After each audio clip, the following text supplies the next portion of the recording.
के कुरो हो यहाँ भन्दाखेरिमा है मन्दिर यिनले नमस्कार गरेर ल प्रभु मलाई 2-4 लाख भेटाइदेऊ भनेर नमस्कार गरे। ओहो भगवान्ले पैसा दिने भइदिए त म त ओछ्यानै भगवान्कै थानालाई लाउँथेँ। अहिलेसम्म के अरे भगवान्ले भगवान् जति गरिब कोही छैन। अहिलेसम्म तिमीहरूले कहीँ सुने हौ त? आफैले कमाएर खानु पराएन, अर्काले ल्याएर खुवाइदिन्छन्। भगवान्ले अहिलेसम्म 1 रुपियाँ कतै खर्च गरे यो किन्यो भने तिमीहरूले सुनेको छ त? पक्कै छैन।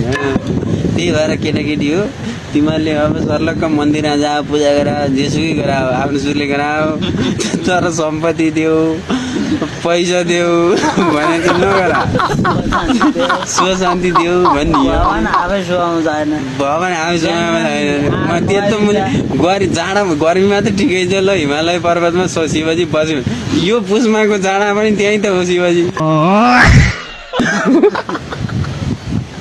उनलाई जाडो भएन होला, न कसले हिटर लगाइदिनु मन्दिर